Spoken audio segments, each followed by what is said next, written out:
అందరికీ నమస్కారం తెలియజేస్తూ రాష్ట్రంలో జరుగుతున్న పరిణామాల మీద మనం ఈరోజు ఇక్కడ అందరం కూడా రావడం జరిగింది. అయితే కూటమి ప్రభుత్వం వచ్చిన తర్వాత కేవలం అభివృద్ధి సంక్షేమం మీద మాత్రమే దృష్టి సారించి నిరంతరం ప్రతి ఒక్క ప్రజాప్రతినిధి,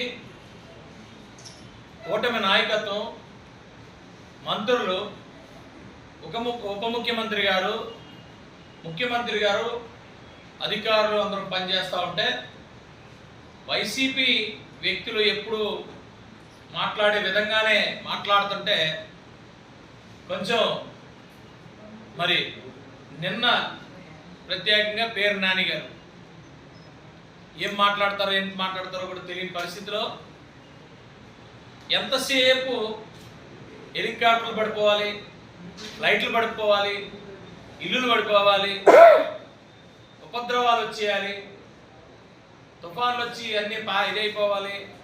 అరే మీ ప్రభుత్వం 19-24 మధ్యలో కూల్చివేతలు వాటికి మీరు ఆల్రెడీ మొదలుపెట్టి అలా 5 సంవత్సరాలు అది చేశారు.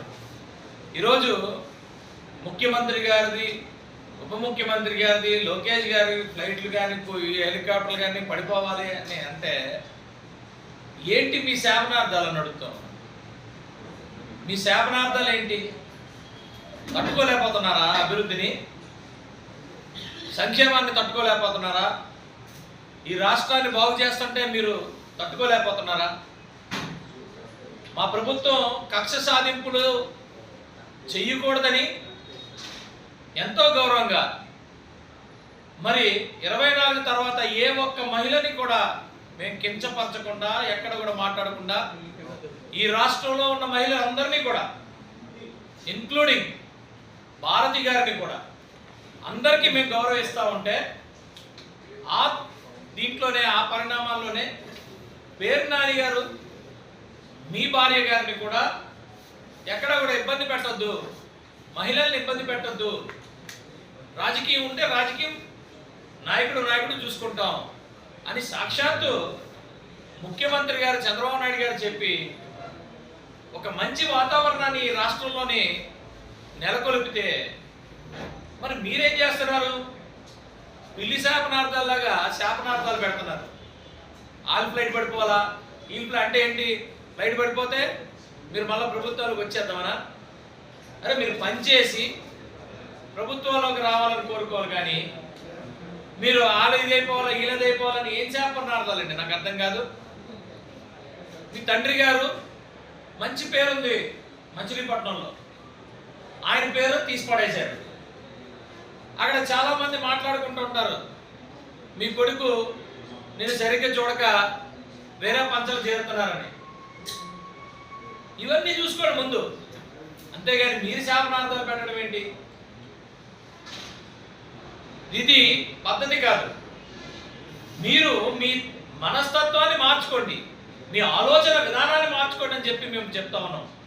అందుకే కదా ఈరోజు 11 సీట్లకి మీరు పరిమితం అయ్యారు. మీ ఆలోచన విధానాలు కరెక్ట్గా లేకే కదా మీరు 11 సీట్లకి మీరు పరిమితం అయ్యారని చెప్పి మీరు తెలుసుకోకపోతే ఎలా?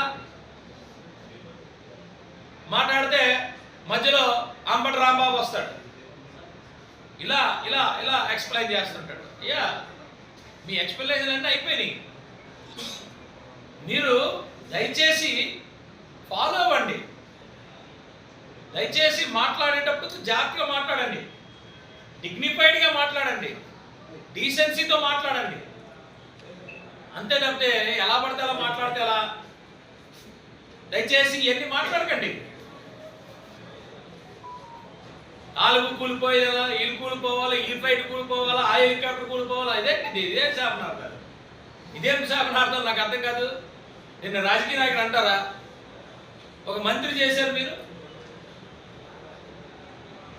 మంత్రి చేసి కనీసం ఏదో ఏంటి ఈ శాపనార్థాలు? నాకు అర్థం కావట్లా. ఒక డిగ్నిటీ ఉండాలి కదా. ఎలాంటి వాళ్ళు మిమ్మల్ని మంత్రులు చేశారు? మిమ్మల్ని కాదు, ఒక శాసనసభ్యుడు చేశాడంటే ఆ శాసనసభ్యుడికి ఒక విలువ, ఒక పద్ధతి ఉండాలా. సరే, ఆరోపణలు అనేది ప్రతి ఒక్కరి మీద వస్తూ ఉంటాయి, దాన్ని ఎదుర్కొనే పరిస్థితుల్లో అందరూ చేస్తుంటారు. కానీ మీరేంటండి డైరెక్ట్గా 5 సంవత్సరాలు కూడా ఇష్టానుసారంగా మాట్లాడుతూ కూర్చున్నారు, ఇప్పుడు కూడా అలాగే మాట్లాడుతున్నారు. అంటే మీరు ఏం నేర్చుకున్నారు? 2024 ఎన్నికల్లో ప్రజలు ఇచ్చిన తీర్పుతో మీరు ఏం నేర్చుకున్నారు? వైసీపీ పార్టీని డైరెక్ట్గా అడుగుతున్నారు, మీరు ఏం నేర్చుకున్నారు? నేర్చుకోండి. అపోజిషన్ స్టేటస్ వస్తే మీరు కూర్చుని ఉంటే అపోజిషన్ పార్టీ కూర్చోవాలి, రావాలి పార్టీ అసెంబ్లీకి, రారు. అసెంబ్లీలో మాట్లాడడం నేర్చుకోవాలి. మీరు ఒక్కరే కాదు కదా, జగన్మోహన్ రెడ్డి అనే వ్యక్తి ఒక్కడే, మిగిలిన వాళ్ళు ఏ పార్టీకైనా ఏ నాయకత్వానికైనా ఒకే నాయకుడు ఉండడు. ఒక పార్టీ, ఆ పార్టీలో ఉన్న వ్యక్తులందరూ ఉంటారు. వాళ్ళందరూ కూడా డిగ్నిఫైడ్గా డీసెంట్గా ఉండాల్సిన బాధ్యత ఉంది. ఏం మెసేజ్ ఇస్తున్నారు మీరు? మీకు నచ్చనే లేదు ఎవరైనా, వాళ్ళు ఫ్లైట్ పడిపోవాలా, వాళ్ళు హెలికాప్టర్ పడిపోవాలా, వాళ్ళు బస్సులు ఎలాగైపోవాలా, వాళ్ళు కార్లకి ఏంటిది? ఇది కరెక్ట్ కాదు.